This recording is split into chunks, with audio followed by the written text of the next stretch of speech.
Hello' বন্ধুসকল, welcome to my জ্ঞান সম্ভাৰ চেনেল।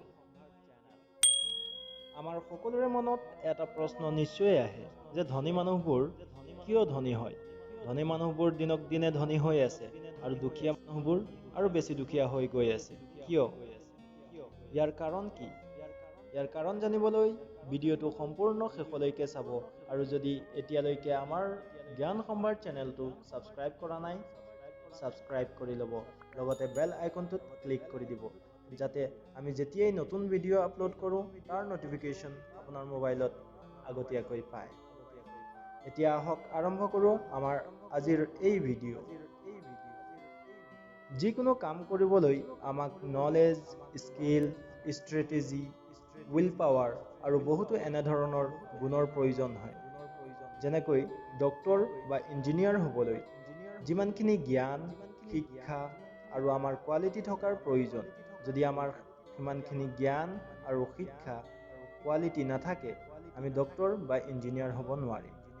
তেনেকৈয়ে ধনী হ'বলৈ হ'লে এজন ধনী মানুহৰ যি কোৱালিটি থাকে, ধনী মানুহৰ মাইণ্ডছেট, কাম কৰাৰ স্কিল, ষ্ট্ৰেটেজি, এইবোৰ গুণ আমাৰ মাজত ডেভেলপ কৰিব লাগিব।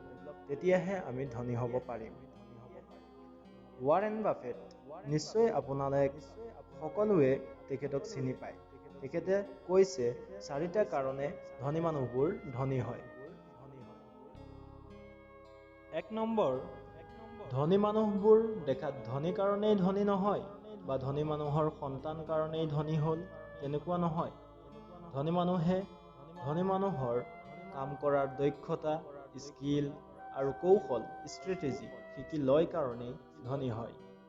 2 নম্বৰ, ধনী মানুহে তেওঁলোকৰ পইচা প্ৰথমে এছেটত ইনভেষ্ট কৰে, লাইবিলিটিজ কিনাৰ পৰিৱৰ্তে। এছেটৰ অৰ্থ হৈছে সম্পত্তি আৰু লাইবিলিটিজৰ অৰ্থ হৈছে ঋণ, ধাৰ। ৰিচ ডেড পুৱাৰ ডেড কিতাপখনৰ লিখক ৰবাৰ্ট কিয়চাকিৰ মতে, এছেটৰ দ্বাৰা আপোনাৰ পকেটলৈ পইচা আহে আৰু লাইবিলিটিজৰ দ্বাৰা আপোনাৰ পকেটৰ পৰা পইচা ওলাই যায়। সহজ ভাষাত, এছেটে আপোনাক পইচা দিব আৰু লাইবিলিটিজে আপোনাৰ পইচা নিব। 3 নম্বৰ, ধনী মানুহে তেওঁলোকৰ ইনকাম বঢ়াই লয়। তেওঁলোকৰ কামৰ পৰা দৰমহা বঢ়াই হওক বা বিজনেছৰ পৰা প্ৰফিট বঢ়ায়। 4 নম্বৰ, ধনী মানুহে বিভিন্ন ধৰণৰ কেইবাটাও কামৰ পৰা যাতে পইচা আহে তাৰ ইনকাম চ'ৰ্চ ৰাস্তা বনাই লয়। এইকেইটা গুণৰ কাৰণে ধনী মানুহবোৰ দিনক দিনে ধনী হৈ যায়। এই ভিডিঅ'টো কেনেকুৱা লাগিল কমেণ্ট কৰি আপোনালোকৰ মতামত জনাবলৈ নাপাহৰিব। এতিয়া আপোনালোকৰ পৰা বিদায় লৈছোঁ। আকৌ এনেকুৱা এটা শিকিবলগীয়া শিক্ষাৰ ৰিলেটেড নতুন ভিডিঅ' লৈ আহিম আপোনালোকৰ মাজলৈ। তেতিয়ালৈকে keep learning, keep growing. Thank you for ৱাচিং।